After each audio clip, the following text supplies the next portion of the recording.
Exodus chapter 1. Now these are the names of the children of Israel which came into Egypt. Every man in his household came with Jacob. Reuben, Simeon, Levi, and Judah. Issachar, Zebulun, and Benjamin. Dan and Naphtali, Gad and Asher. And all the souls that came out of the loins of Jacob were 70 souls, for Joseph was in Egypt already. And Joseph died, and all his brethren, and all that generation.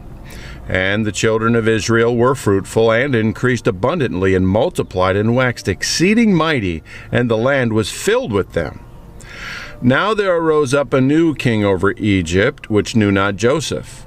And he said unto his people, Behold, the people of the children of Israel are more and mightier than we. Come on, let us deal wisely with them, lest they multiply, and it come to pass that, when there falleth out any war, they join also unto our enemies, and fight against us, and so get them up out of the land.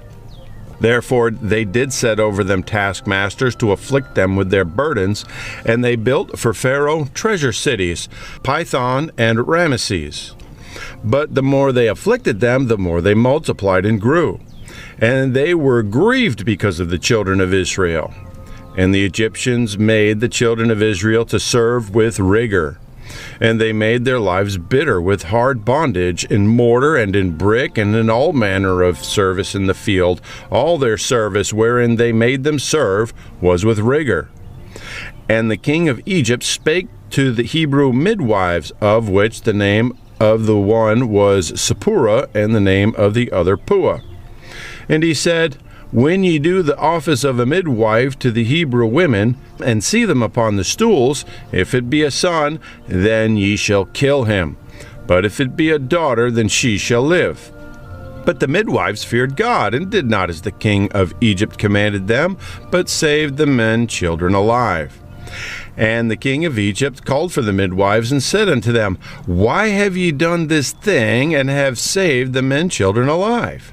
And the midwives said unto Pharaoh, Because the Hebrew women are not as the Egyptian women, for they are lively, and are delivered ere the midwives come in unto them. Therefore God dealt well with the midwives, and the people multiplied and waxed very mighty. And it came to pass, because the midwives feared God, that he made them houses. And Pharaoh charged all his people, saying, Every son that is born ye shall cast into the river, and every daughter ye shall save alive. Exodus chapter 2. And there went a man of the house of Levi, and took to wife a daughter of Levi. And the woman conceived and bare a son. And when she saw him that he was a goodly child, she hid him 3 months.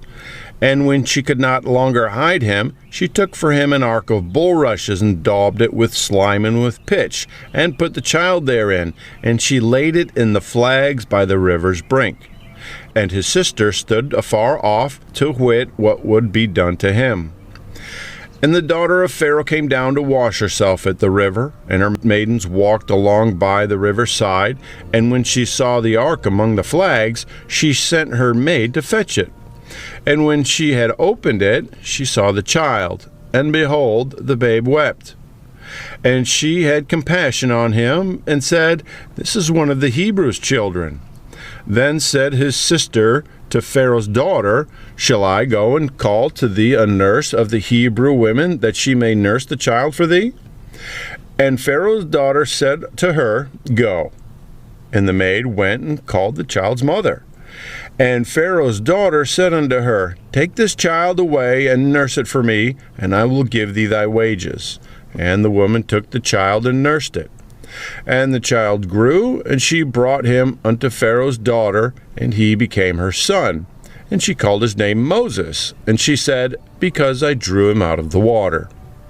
And it came to pass in those days, when Moses was grown, that he went out unto his brethren, and looked on their burdens.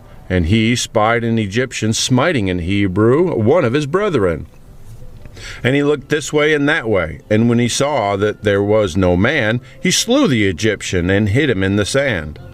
And when he went out the second day, behold, 2 men of the Hebrews strove together. And he said to them that did the wrong, Wherefore smitest thou thy fellow? And he said, Who made thee a prince and a judge over us? Intendest thou to kill me as thou killest the Egyptian? And Moses feared, and said, Surely this thing is known. Now when Pharaoh heard this thing, he sought to slay Moses. But Moses fled from the face of Pharaoh, and dwelt in the land of Midian, and he sat down by a well. Now the priest of Midian had 7 daughters, and they came and drew water, and filled their troughs to water their father's flock. And the shepherds came and drove them away.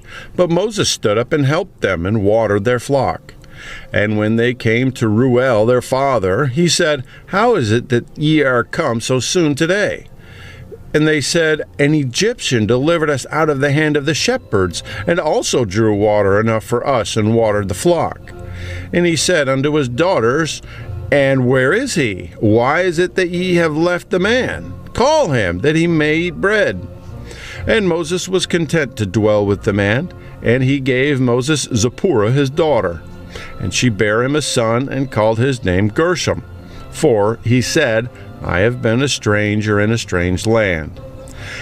And it came to pass in process of time that the king of Egypt died, and the children of Israel sighed by reason of the bondage, and they cried, and their cry came up unto God by reason of the bondage.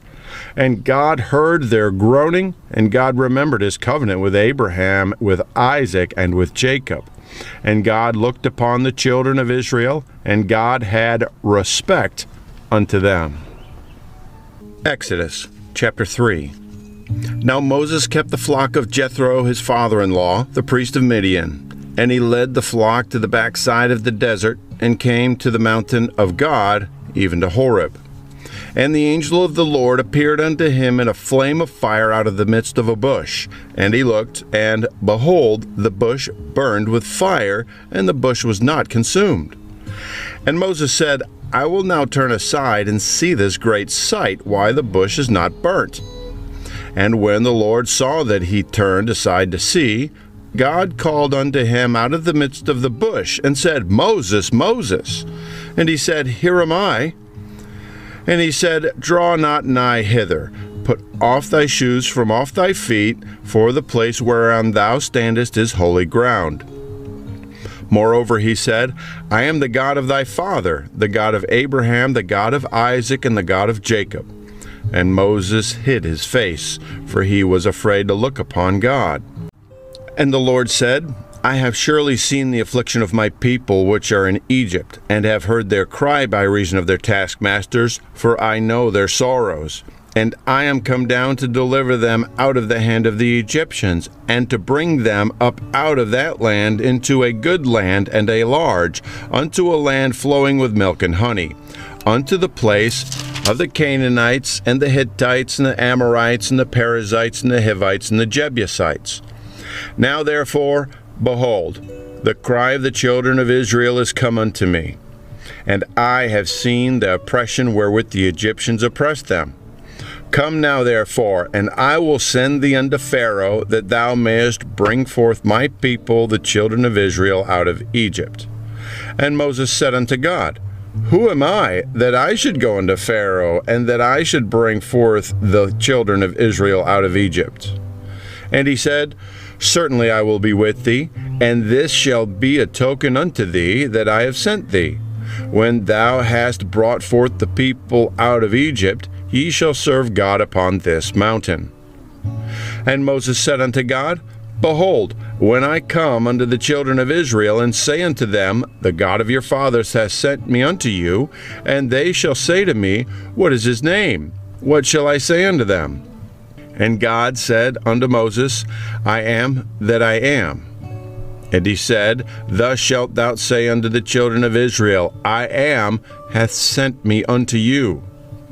And God said moreover unto Moses, Thus shalt thou say unto the children of Israel, The Lord God of your fathers, the God of Abraham, the God of Isaac, and the God of Jacob, hath sent me unto you. This is my name forever, and this is my memorial unto all generations.